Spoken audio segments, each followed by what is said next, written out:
Presiden Prabowo Subianto mengungkapkan rencana memotong anggaran perjalanan dinas ke luar negeri. Pernyataan itu disampaikan oleh Presiden pada acara sidang Tanwir dan Milad ke-112 Muhammadiyah di Universitas Muhammadiyah Kibang, Nusa Tenggara Timur, Rabu kemarin. Presiden menyebut perjalanan dinas luar negeri para pejabat bisa mencapai angka fantastis, sekitar 3 miliar dolar Amerika Serikat per tahunnya. Dengan mengurangi anggaran tersebut sampai 50%, negara berpotensi menghemat anggaran sekitar 15 triliun rupiah. Presiden beranggapan data tersebut dapat dialihkan ke berbagai program prioritas pemerintah seperti proyek bendungan, irigasi, sekolah, dan kebutuhan dasar anak-anak yang menjadi sasaran utama. Seperti apakah rencana Presiden itu? Benarkah dengan pemotongan anggaran tersebut akan berpeluang mendukung program prioritas pemerintah akan lebih baik dan tepat sasaran atau sebaliknya? Ya, pemirsa, instruksi Presiden Prabowo Subianto ini sudah jelas mengungkapkan niat besarnya di balik rencana memotong anggaran perjalanan dinas luar negeri untuk para pejabat tidak main-main sampai 50%. Lalu bagaimana kira-kira kesiapan dari kementerian dan juga para pejabat lain menyikapi instruksi dari Presiden ini? Kami ajak Anda untuk bisa mendiskusikan hal ini tentunya bersama dengan para narasumber yang sudah hadir malam hari ini di Apa Kabar Indonesia Malam.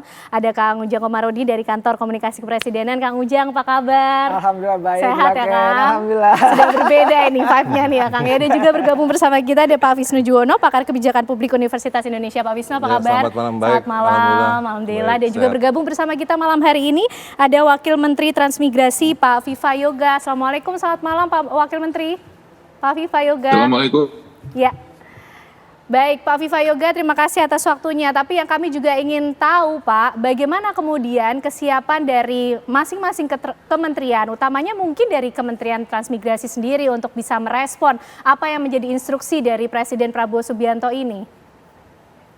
Instruksi dari Bapak Presiden Prabowo itu dilaksanakan oleh seluruh kementerian. Tentunya kita akan melakukan koordinasi, komunikasi, dan integrasi program dengan Bappenas, dengan Kementerian Keuangan, dan dengan Kementerian Teknis yang terkait dengan program dan kegiatan kementerian masing-masing. Kita mengetahui bahwa di beberapa kementerian teknis ini di atasnya adalah ada Menteri Koordinator. Kalau dari Kementerian Transmigrasi, di bawah Menteri Koordinator Infrastruktur dan Pengembangan Wilayah, yaitu Mas AHY, kita melakukan koordinasi, integrasi, sinkronisasi dengan Kementerian Perumahan dan Pemukiman, Kementerian ATR PBR, Kementerian PU, Kementerian Perhubungan, dan Kementerian Transmigrasi. Kita beberapa kali melakukan koordinasi untuk membahas program bersama yang saling sinergis. Diharapkan dengan demikian akan tercipta sebuah program yang masing-masing memberikan nilai tambah KPI kepada masing-masing kementerian dan dananya bisa efektif, efisien, tepat sasaran, tepat arah, dan itu yang dikendaki oleh Bapak Presiden bahwa setiap kementerian itu harus koordinasi dan akan ada anggaran yang tidak terbuang sehingga menyebabkan program-program ini bisa berjalan sesuai dengan harapan masyarakat. Jadi dalam kabinet sekarang ini seluruh menteri koordinator melakukan kerja-kerja dengan kementerian teknis yang lainnya dan masing-masing Menko itu juga melakukan komunikasi antar Menko yang intinya bahwa setiap uang rakyat melalui dana APBN itu harus dapat memberikan program yang efektif, efisien, tidak tumpang tindih, dan bisa memberikan hasil maksimal dalam target dan pencapaian.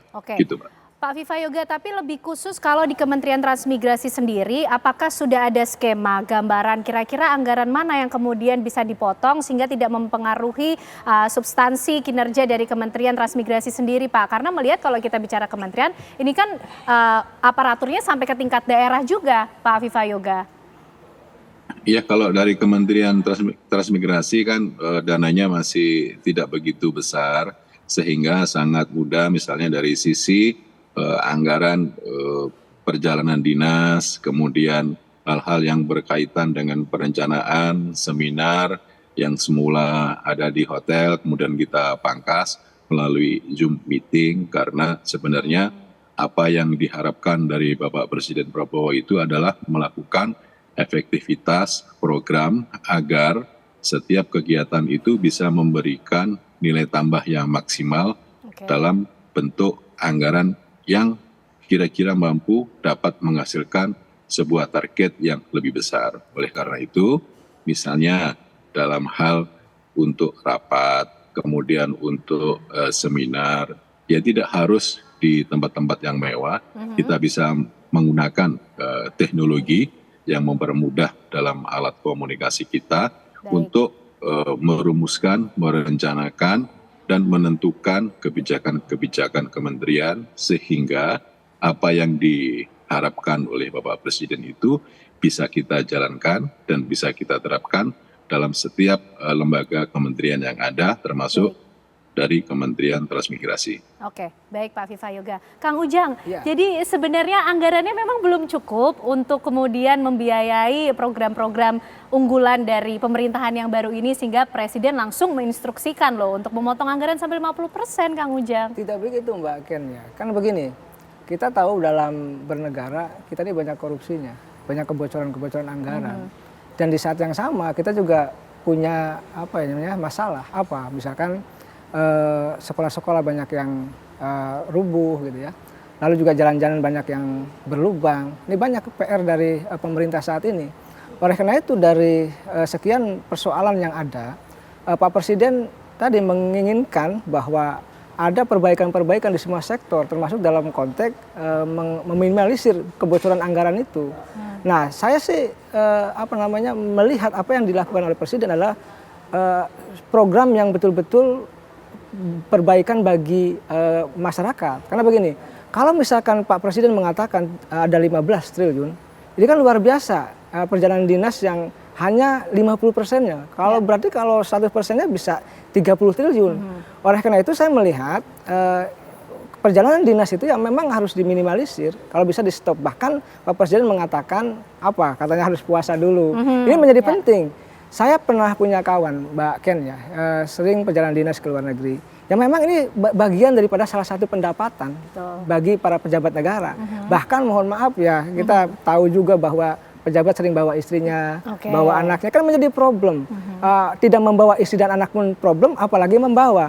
Oleh karena itu fenomena tersendiri ya. Nah, saya melihat apa yang dilakukan Pak Presiden ini menjadi rangkaian daripada gebrakan-gebrakan untuk membangun Indonesia lebih baik. Apa yang menjadi kebocoran di bangsa ini harus diminimalisir, harus ditutup.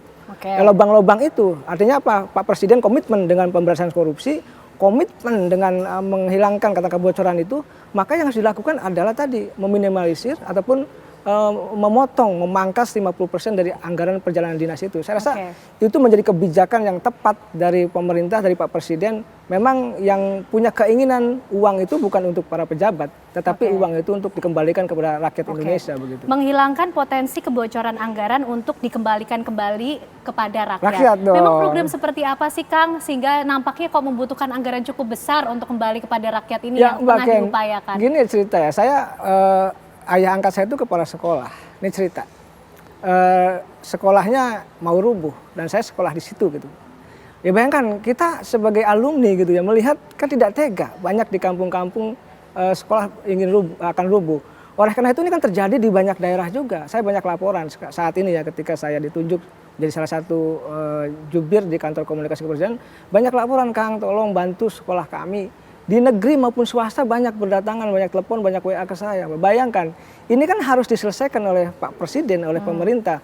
Oleh karena itu butuh anggaran dari banyak sektor, dari sektor pajak, gitu kan, pendapatan yang sudah jelas. Lalu juga dari sektor tadi pemangkasan anggaran perjalanan dinas itu menjadi sesuatu menurut saya keharusan yang harus dilakukan oleh pemerintah. Dan jangan lupa juga itu harus dilakukan oleh menteri, jangan lupa juga gubernur. bupati, Semua wali pejabat kota, lah ya, semua dari pejabat pusat sampai daerah, harus ya, Kang? harus ikut dengan perintah presiden itu. Karena inilah kita mulai bersih-bersih, mulai baik-baik, dan semua kita bagian daripada rejim pemerintahan ya yang positif. Itu ingin membangun bangsa yang lebih baik ke depan begitu. Oke, itu tujuan dari Presiden Prabowo Subianto. Pak Wisnu, ini menarik nih ketika melihat Presiden Prabowo di awal-awal pemerintahannya cukup banyak gebrakan yang dilakukan lewat instruksi dan juga kebijakan, termasuk juga memotong anggaran sampai 50%, di mana nih kementerian juga harus beradaptasi cepat dengan instruksi ini. Kira-kira efek seperti apa yang kemudian bisa ditimbulkan? Tapi ditahan dulu, Pak Wisnu. Usai jeda pemirsa, kami kembali untuk Anda. Bocoran kita, kalau kita hemat, kalau pemerintah itu ketat, bersih, efisien, saya yakin bisa. Tapi ini butuh jiwa besar. Saudara-saudara, jiwa besar. Gubernur, bupati, semuanya harus bekerja. Wali kota. Sudahlah. Acara-acara yang tidak penting kurangi. Ya kan? Seminar, terlalu banyak rapat. Kenapa rapat atau ini harus di hotel di mana gitu? Saudara-saudara, hitungan kita perjalanan luar negeri saja itu Indonesia ini perjalanan luar negeri pejabat-pejabat $3 miliar. Saya minta dikurangi 50% saja. Kalau bisa dikurangi 50%, artinya kita bisa menghemat 15T. 15T itu berapa bendungan, berapa irigasi, berapa SD bisa kita perbaiki, berapa anak sekolah bisa kita kasih makan.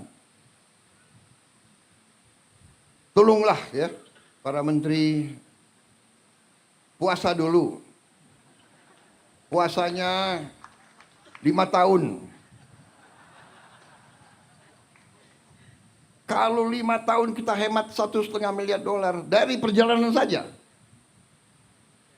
Saudara-saudara, tapi bayangkan itu, apa yang kita bisa. Saya tapi sudah perintahkan Menteri Keuangan, Wakil Menteri Keuangan, teliti. Semua program diteliti, ternyata cukup besar penghematan. Baik, kembali kita akan membahas mengenai instruksi sekaligus kebijakan dari Presiden Prabowo Subianto yang sampai meminta tolong loh nih kementerian untuk berhemat dulu, puasa dulu sama 5 tahun. Pak Wisnu, gimana nih Presiden Prabowo Subianto ini meminta untuk semuanya berhemat dulu, puasa 5 tahun. Tadi lebih baik anggarannya untuk bikin bendungan, irigasi, untuk kemudian anak-anak sekolah. Bagaimana Pak Wisnu melihat mengenai kebijakan ini? Iya, jadi Pak Prabowo sebenarnya menggambarkan sebuah fenomena penyakit birokrasi yang sudah berlangsung berdekade-dekade ya, terutama menjelang akhir tahun. Karena menjelang akhir tahun tuh biasanya kebanyakan kementerian atau lembaga negara itu eksekusi anggarannya itu masih banyak yang tersisa. Nah, makanya kan harus ngabisin anggaran tuh. Makanya kalau ngabisin anggaran biasanya yang paling cepat mengadakan raker di hotel, seminar, kemudian tentu saja perjalanan dinas itu kan yang jadi kita justru jadi tahu ya nih ya besar. Sekarang. Ya, jadi ya ini tentu saja penyakit birokrasi yang sudah mengakar bertahun-tahun. Pak Prabowo menyampaikan dalam pidatonya ya bahwa keinginan beliau untuk mengefisienkan anggaran itu sebuah hal yang bagus, tetapi tentu saja kita harus lihat realisasinya, apakah para birokrat-birokrat ini mengikuti atau tidak, gitu kan? Siap atau tidak? Karena kan harus kita ketahui kan birokrat-birokrat ini sudah berpengalaman ya, mereka sangat pandai. Ya tadi kan Mas Ujang juga sudah menyampaikan kan banyak trik-trik yang suka dilakukan oleh birokrat, sampai katanya mengajak keluarga gitu kan. Nah itu tentu saja hal-hal tersebut kan yang harus coba dimitigasi dan dikurangi, ya. Jangan sampai pemborosan untuk hal-hal yang tidak perlu. Tapi sebenarnya intinya adalah yaitu tadi, tidak ada perencanaan yang baik, eksekusi anggaran yang tidak kualitasnya tidak baik, sehingga akhirnya menumpuk di belakang. Biasanya menumpuk di triwulan 3, triwulan 4. Dan akhirnya yaitu buru-buru mengeksekusi, akhirnya kualitas spending, kualitas pembelanjaan anggaran menjadi tidak baik. Gitu kan. Nah tentu saja kalau tidak baik artinya apa? artinya outcome-nya pasti tidak akan tercapai. Kayak misalnya pembangunan sekolah jadi terlantar, kemudian pembangunan rumah sakit juga dengan kualitas yang tidak baik, sehingga akhirnya nanti mungkin 1 tahun atau 2 tahun banyak kebocoran atau kerusakan gitu kan. Nah itu yang dampak dari ketidakmatangan perencanaan dan kelemahan dalam eksekusi anggaran. Oke. Tapi ini sejauh ini Pak Wisnu melihatnya ini kebijakan yang positif tentunya kan yang diambil oleh Presiden Prabowo Ya Subianto? tentu saja, maksudnya pidatonya ya bagus, menurut saya sebagai rakyat saya mendukung, tapi kan yang penting eksekusinya nih. Oke. Kita menunggu eksekusinya kan. Oke. Ini kan baru Desember ya. Beliau kan ya maksudnya baru bulan Desember. Dan tentu saja penghematan yang dilakukan ya paling cuma anggaran yang tersisa. Tadi saya baca Kementerian Keuangan masih ada anggaran yang belum terbelanjakan sekitar 70%, 60% gitu kan. Mungkin kementerian lain atau lembaga lain mungkin lebih besar yang belum dibelanjakan. Nah itu kan tentu saja harus dipertanyakan kenapa banyak yang tidak dibelanjakan. Padahal kalau dibelanjakan dengan baik, tentu saja outcome pembangunan atau dampak yang dirasakan oleh masyarakat bisa jadi lebih besar gitu kan. Nah itu yang jadi pertanyaan dengan 1 bulan ini berapa sih penghematan yang bisa dilakukan gitu. Oke, baik. Pak Viva Yoga, ini kita tinggal menunggu nih Pak eksekusi dari instruksi Presiden Prabowo Subianto. Kita juga ingin tahu, tadi Pak Wisnu juga mengatakan memang penghematannya sampai seperti apa sih kalau di kementerian, mungkin di Kementerian Transmigrasi sendiri, dan juga Pak Viva Yoga melihatnya seperti apa nih yang dimintakan untuk berhemat untuk perjalanan dinas luar negeri. Padahal mungkin kementerian juga membutuhkan hal itu mungkin saja ya Pak, untuk studi banding, belajar dari negara lain mungkin yang sudah berhasil lebih dahulu dalam mengimplementasikan program-program pembangunan untuk negara. Seperti apa Pak Viva Yoga? Ya, amanat dari Pak Presiden Prabowo sudah jelas untuk melakukan penghematan anggaran. Artinya hal-hal yang bisa diselesaikan di kantor, ya harus diselesaikan di kantor. Misalnya untuk acara rapat tidak harus di hotel yang mewah, di kantor juga bisa. Kemudian yang kedua, melakukan rapat koordinasi dengan seluruh staf dan kepala-kepala dinas seluruh Indonesia. Itu saya yakin masing-masing kementerian, termasuk Kementerian Transmigrasi, juga sudah punya aula yang besar yang cukup untuk menampung rapat koordinasi. Ya, tidak harus di hotel yang mewah. Yang ketiga, perlu untuk mempercepat proses pengambilan keputusan yang hanya bisa diselesaikan cuma 1 hari, ya perjalanan dinasnya jangan 3 hari gitu. Nah yang keempat, misalnya kalau ada perjanjian yang berkaitan dengan kegiatan bilateral antar negara, kalau memang itu dipandang tidak penting, ya tidak usah berangkat ke luar negeri gitu. Tapi kalau memang hal itu penting, berangkat ke luar negeri, tetapi cukup hanya sedikit staf yang mewakili kementerian. Itu adalah pemikiran dari Pak Presiden Prabowo yang menginginkan agar penghematan biaya ke luar negeri 50% itu akan dapat dialokasikan ke pembangunan di dalam negeri untuk infrastruktur, irigasi, jaringan tersier, danau, pendidikan sekolah, dan lain sebagainya. Jadi beberapa kementerian yang existing ya sampai bulan Desember ini sudah diketok palu berdasarkan APBN 2024. Nanti 2025 mulai dari proses perencanaan APBN 2025 yang sudah diketok palu juga, itu juga akan disampaikan kepada anggota DPR RI masing-masing komisi berupa satuan 3. Kalau kami Kementerian Transmigrasi bermitra dengan Komisi 5 sudah ada keputusan untuk sampai satuan 3, masing-masing dari anggota juga meneliti, merumuskan, dan memberikan pengawasan terhadap program-program dari seluruh kementerian mitra Komisi 5. Itu adalah sesuatu yang baik karena DPR sebagai mitra kami adalah cerminan dari aspirasi masyarakat.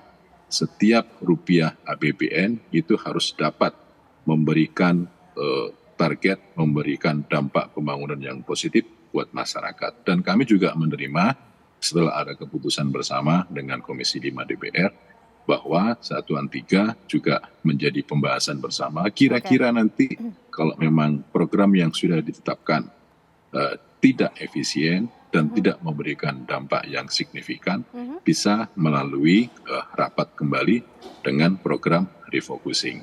Selama saya di DPR selama 10 tahun, mekanisme internal di DPR itu sudah biasa Mbak Ken seperti itu.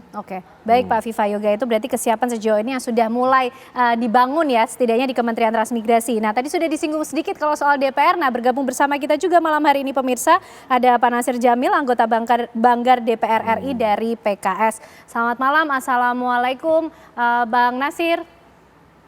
Ya, waalaikumsalam warahmatullahi wabarakatuh. Ya, Bang, gimana nih Bang menyikapi instruksi kebijakan Presiden Prabowo Subianto? Karena yang disebut pejabat berarti tidak hanya kementerian, tapi juga para pejabat di Senayan nih di DPR. Ya, jadi berawal kan dari arahan dan sekaligus juga perintah Presiden terkait dengan menghemat terkait perjalanan dinas, dan itu kemudian diikuti oleh surat Menteri Keuangan ya, November atau awal November 2024 yang lalu.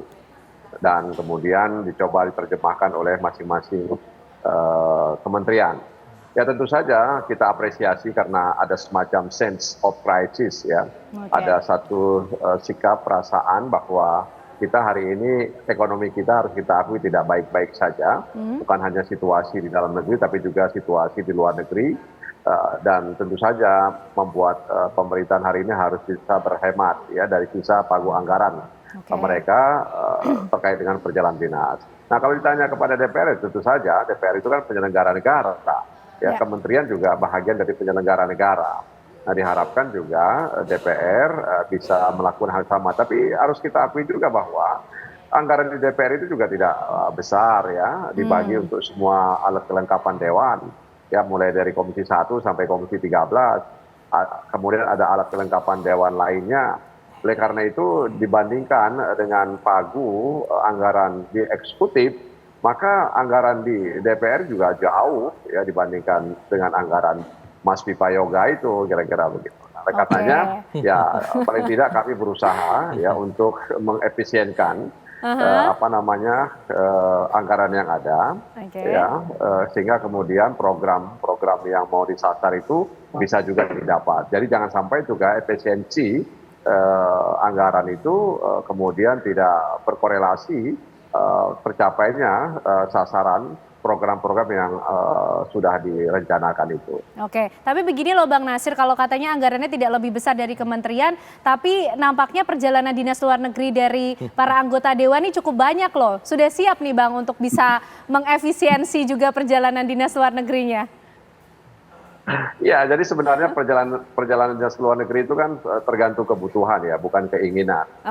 Terutama BKSAP ya, Badan Kerjasama Antar Parlemen, melakukan diplomasi, ya komunikasi dan lain sebagainya terkait dengan penguatan Indonesia di kancah internasional misalnya. Tapi kalau komisi-komisi lain memang kalau memang dibutuhkan ya tentu harus dilakukan. Jika tidak ya misalnya baru-baru ini kita misalnya ke Hong Kong ya, saya harus katakan melihat pekerja migran Indonesia di sana yang jumlahnya cukup banyak. Mereka punya banyak masalah. Oleh karena itu kita mencoba merumuskan nanti kan ada revisi undang-undang tentang pekerja imigran. Jadi paling ada korelasinya ya untuk memperbaiki kondisi pekerja migran kita di luar negeri. Nah kalau di pemerintahan Presiden Prabowo Subianto sendiri sejauh ini yang juga sudah dikomunikasikan dengan DPR, penghematan anggarannya sampai seberapa jauh sih Bang Nasir? Ya kami kemarin itu kan rapat ya dengan para Menko ya, ada banyak Menko itu. Jadi tentu saja nanti dalam di masa sidang yang akan datang kita akan melihat ya. Karena kan ini sudah diperintahkan oleh Presiden, ditindaklanjuti oleh Menteri Keuangan, dan nanti kita lihat ya bagaimana pengurangan pagu perjalanan dinas ini terkait dengan efektivitas dan efisiensi program-program yang sudah direncanakan begitu ya. Karena ini kan dilakukan dalam jangka waktu tertentu ya. Nanti kita lihat jangka waktu tertentu itu apakah kemudian bisa memaksimalkan program-program yang sudah direncanakan oleh kementerian dan lembaga. Jadi kami masih menunggu bagaimana perjalanan penghematan anggaran terutama terkait dengan perjalanan dinas ini. Oke, masih menunggu dan siap melaksanakan dong ya, Bang Nasir ya? Ya tentu saja karena DPR dan Presiden itu kan mitra yang harus bersama-sama mengurangi beban masyarakat. Oke, baiklah. Kang Ujang, ini kalau bicara soal program seperti yang disinggung oleh Bang Nasir tadi, memang anggaran dari kemarin Presiden Jokowi ke pemerintahan yang baru ke Presiden Prabowo Subianto, ini anggarannya masih kurang untuk bisa menandai program-program, membiayai program-program unggulan dari Presiden Prabowo Subianto. Yang pasti kan begini, APBN sudah ditetapkan gitu kan, RAPBN juga sudah diketok palu juga tadi Pak Pipa Yoga mengatakan gitu ya. Jadi artinya ya kecukupan anggaran sudah sangat clear, sangat jelas. Oleh karena itu saya melihat sebenarnya kan gini, kalau ada instruksi presiden itu terkait dengan persoalan pemotongan katakanlah perjalanan dinas, artinya ada tadi kebolongan-kebolongan, kebocoran-kebocoran yang memang harus dialihkan untuk kepentingan masyarakat kan itu. Pak Prabowo selalu mengatakan bahwa pemerintahannya peduli kepada masyarakat kelas bawah ya. Artinya semua komponen masyarakat kelas bawah itu akan diperhatikan kehidupannya. Yang selama ini kan mohon maaf gitu ya tertinggal jauh tidak terperhatikan. Nah, Pak Presiden akan mengawal proses transformasi kebijakan yang baik ke depannya untuk memastikan bahwa kalangan masyarakat kelas bawah ini mendapatkan hak-haknya termasuk dalam konteks pembangunan tadi sekolah, lalu tadi rumah sakit gitu, misalkan irigasi. Ini kan menjadi penting karena bagaimanapun ketika misalkan perjalanan dinas itu tadi terlalu besar, bahkan anggarannya sampai tanda petik ya 30 triliun kalau 100% ya, artinya Pak Prabowo mengatakan setengahnya kan 15 triliun. Artinya itu anggaran yang tidak kecil. Betul. Anggaran yang memang kalau dibangun untuk kepentingan publik, untuk kepentingan masyarakat, itu kan manfaatnya lebih besar. Ya. Nah ini yang ingin Pak Presiden katakan bahwa pemerintahannya akan peduli kepada kalangan masyarakat kelas bawah. Oleh karena itu tadi pejabatnya stop dulu dong, puasa dulu dong, jangan rame-rame keluar negeri dulu dong, rapatnya jangan di hotel dulu, kan itu menjadi penting. Kenapa? Saya pernah banyak juga sering menjadi konsultan dalam konteks di BUMN di pemerintahan. Memang celah-celah untuk mohon maaf ya tadi bahwa pemborosan anggaran itu ya terjadi. Oleh karena itu Pak Presiden harus diakui. Oleh karena itu tadi mengantisipasi kebocoran anggaran yang lebih besar itu harus dijaga. Baik. Kang Ujang, kita masih akan menyimak lebih dahulu tapi pernyataan dari Presiden Prabowo Subianto mengenai APBN berikut ini pemirsa.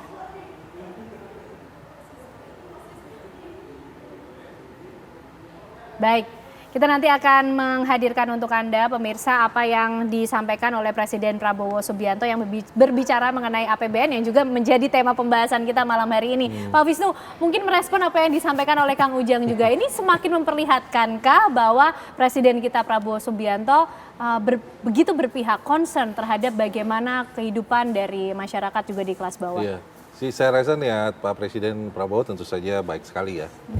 Apalagi menekankan pada keberpihakan pada masyarakat kelas menengah bawah kan, karena mereka yang memang paling membutuhkan pelayanan publik.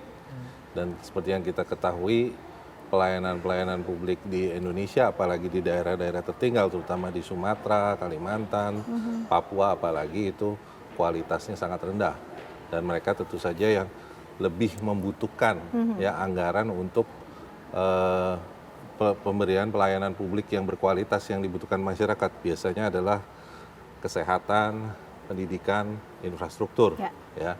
Itu yang paling dibutuhkan oleh masyarakat. Cuman mungkin pertanyaannya adalah oke, 1 bulan ini terjadi penghematan tetapi kompleksitas yang dihadapi pemerintah itu tidak berhenti di sini. Karena seperti yang kita ketahui misalnya jumlah kabinet kementeriannya jumlah menterinya membengkak dari 37 jadi 58. Jadi ada semacam harus alokasi tambahan terhadap sekitar 20 pejabat baru. Dan ada semacam tambahan 20 kementerian atau lembaga negara, sekitar 20 kementerian atau lembaga. Nah, ini kan juga butuh budget lagi. Nah, itu kira-kira bagaimana nantinya pemerintah Prabowo menghadapi kompleksitas ini di satu sisi anggaran terbatas, tapi di sisi lain pemerintah bebannya juga bertambah. membengkak gitu ya, jumlah kabinet, jumlah pejabat negara dan jumlah kementeriannya. Nah itu yang saya rasa tantangan yang paling besar. Oke, kita akan melihat sejumlah tantangan lain kira-kira apa yang juga harus dihadapi ketika instruksi dan kebijakan Presiden Prabowo Subianto ini harus dilaksanakan oleh kementerian maupun juga para pejabat. Usai jeda pemirsa, apa kabar Indonesia Malam kembali untuk Anda.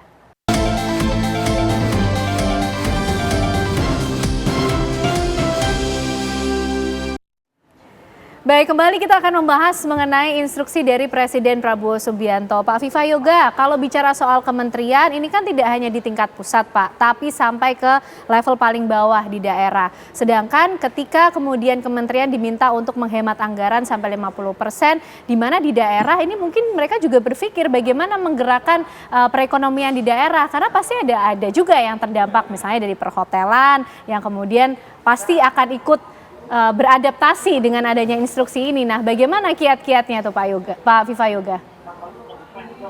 Ya, kalau kami dari Kementerian Transmigrasi berdasarkan dana dari APBN, nah untuk program kerja di provinsi dan kabupaten kota biasanya melalui jalur tugas perbantuan atau dana alokasi khusus.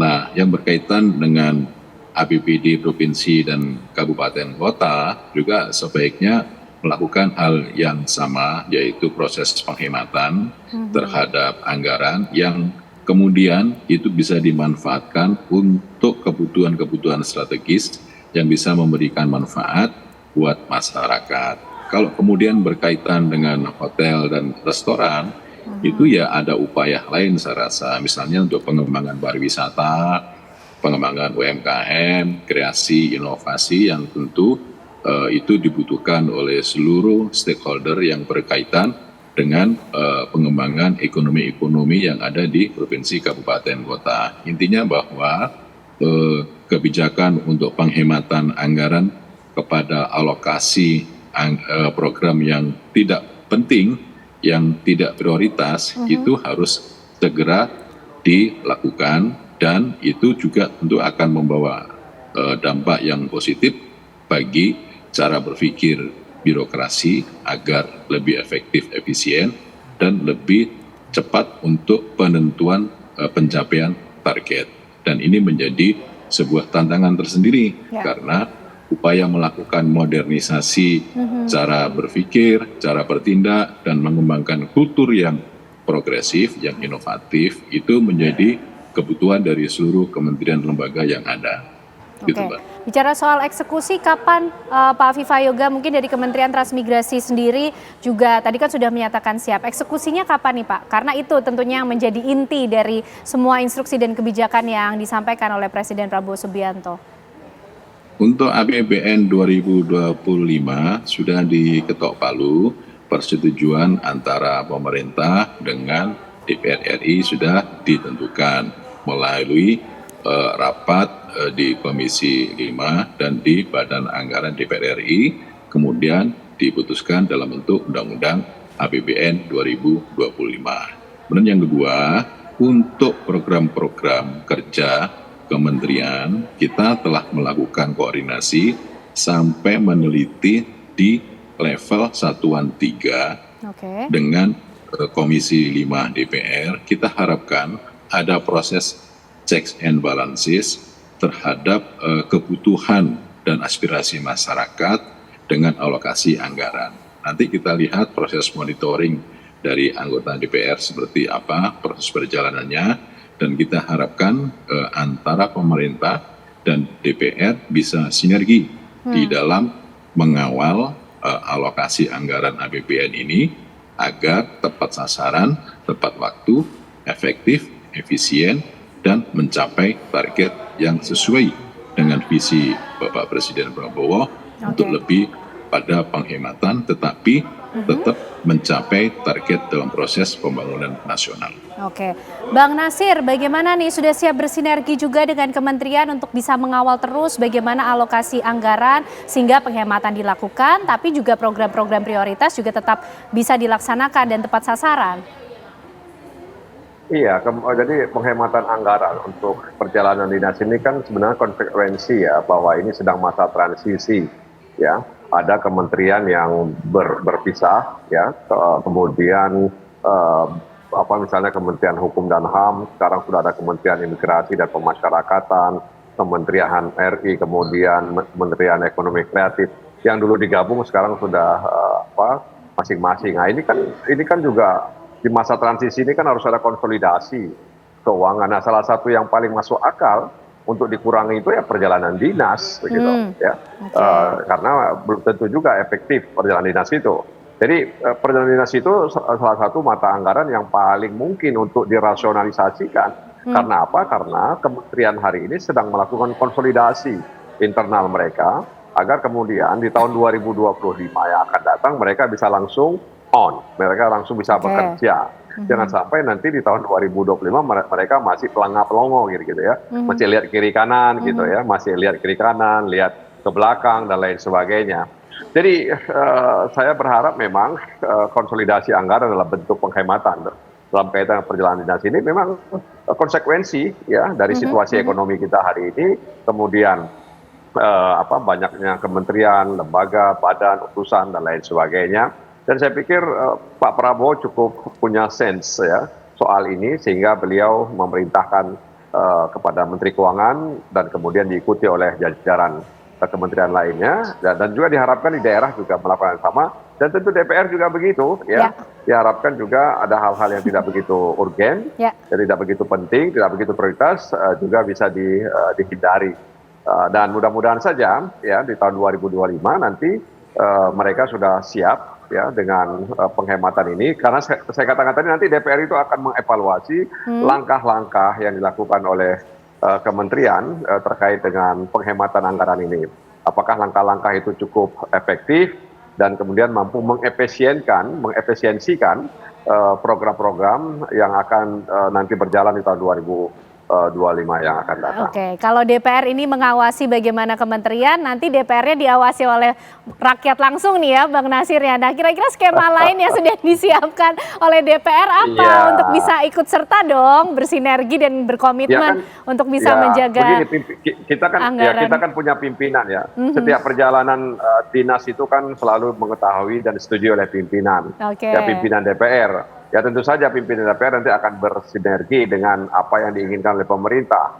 Sehingga kemudian bisa membatasi hal-hal yang tidak begitu penting untuk dilakukan terkait dengan perjalanan dasar. Ini kan tahun 2025 akan segera kita jemput, 2024 akan berakhir. Ini kan menggunakan anggaran 2024 yang masih tersisa begitu. Ya, sementara 2025 sudah diketok palunya. Nah, kita lihat nanti apakah kemudian penghematan ini masih akan terus dilakukan atau seperti yang saya katakan di awal, punya jangka waktu tertentu. Oke, Pak Wisnu, apa kira-kira kemudian yang bisa dilakukan oleh kementerian maupun juga pejabat, gubernur, bupati dan semuanya lah ya untuk bisa ikut bersinergi mensukseskan apa yang kemudian dicita-citakan oleh Presiden Prabowo Subianto. Kira-kira tantangan ke depan apa yang akan dihadapi oleh mereka-mereka ini ketika diminta di-challenge oleh Presiden seperti ini? Ya tentu saja, maksudnya perintah dari Prabowo ini memang harus dilaksanakan oleh semua pejabat level ya, dari level menteri, wakil menteri, eselon 1, eselon 2 dan ke bawah. Dan tentu saja juga harus dilaksanakan oleh gubernur, wali kota, bupati, DPR, dan segala macam. Sehingga pada akhirnya bisa memperbaiki kualitas dari pembelanjaan negara. Sebenarnya kan intinya itu, memperbaiki kualitas dari pembelanjaan negara sehingga tepat sasaran, sehingga diprioritaskan pada pembelanjaan negara yang benar-benar dibutuhkan masyarakat. Yaitu biasanya sekolah, kesehatan, infrastruktur gitu kan, itu kan yang dirasakan oleh masyarakat banyak, sehingga prioritasnya itu. Tapi harus, ini ada catatan juga ini dalam arti APBN 2025 kalau nggak salah kan lebih dari 1.000 triliun ya, dan 2024 kan nggak jauh dari 1.000 triliun. Jadi sebenarnya pemotongan perjalanan dinas ini yang 30 triliun itu hanya 3% dari seluruh anggaran. Jadi sebenarnya jumlahnya nggak terlalu besar, ya. Jadi impact-nya juga sebenarnya nggak terlalu besar juga dengan sisa 1 bulan ini. Tapi ya mungkin ini usaha yang dilakukan pemerintah untuk memberikan signal ke publik bahwa mereka melakukan hal sesuatu gitu ya dalam waktu pemerintah yang baru dilantik sejak Oktober kemarin kan. Nah kita harapkan ini jangan hanya sekedar apa istilahnya PR aja, tapi ke depan merupakan sebuah upaya sistematis ya untuk mengefisienkan dan meningkatkan kualitas dari pembelajaran negara gitu. Oke, baik. Kang Ujang, dilakukan di semua level kementerian, para pejabat dari pusat sampai daerah. Tapi kan ada Kang kementerian-kementerian khusus yang bahkan diatur dalam undang-undang seperti Kementerian Pendidikan misalnya. Amanah undang-undang mengatur anggarannya 20%. Nah itu gimana? Nanti efisiensinya dihitungnya seperti apa? Kalau misalnya kurang dari itu melanggar undang-undang dong berarti Kang Ujang? Tidak, bahkan begini, ada yang saya punya kawan di pejabat kementerian. Ini cerita aja ya, biar nanti agak terbuka dalam konteks pengelolaan negara. Itu yang kerjaannya sudah pensiun sih ya. Kerjaannya adalah setiap minggu keliling daerah untuk mengadakan seminar-seminar di daerah dan kerjasama dengan pihak ketiga. Dan di situ mendapatkan penambahan anggaran ya bagi pemasukan pribadi. Kan ini menjadi persoalan. Kalau itu terjadi di banyak kementerian, itu kan menjadi pemborosan juga. Jadi menurut saya 20% ya tetap 20%, tidak akan melanggar undang-undang. Tapi tadi mengefisiensikan perjalanan dinas mereka yang banyak ke daerah. Lalu mohon maaf, anak buahnya, pasukannya juga ikut. Ini kan yang sebenarnya kebocoran-kebocoran yang harus ditekan, yang harus diantisipasi. Nah di sini sebenarnya peran dari Pak Menteri, Pak Wakil Menteri untuk memastikan bahwa di semua kementeriannya birokrasinya tidak seperti itu gitu loh. Ini terjadi, apalagi tadi Bang Wisnu katakan di akhir tahun ya berlomba-lomba untuk mencari pemasukan gitu ya yang lebih besar. Oleh karena itu kita kelola bangsa ini, Pak Prabowo memastikan bahwa ini harus berjalan dengan baik, maka ya semua harus diikuti oleh semua jajaran yang di bawahnya begitu. Baik, jadi penyakit birokrasi mungkin yang selama ini harus diakui, tapi kita tunggu eksekusi dari pelaksanaan instruksi Presiden Prabowo Subianto untuk menghemat anggaran 50%, tentunya kembali lagi untuk rakyat. Terima kasih Kang Ujang, terima kasih Pak Wisnu, terima kasih juga Pak Viva Yoga, Wakil Menteri Transmigrasi sudah bergabung bersama kami malam hari ini, dan juga Bang Nasir Jamil, Banggar DPR malam hari ini juga sudah bergabung di Apa Kabar Indonesia. Malam sehat selalu semuanya. Baik.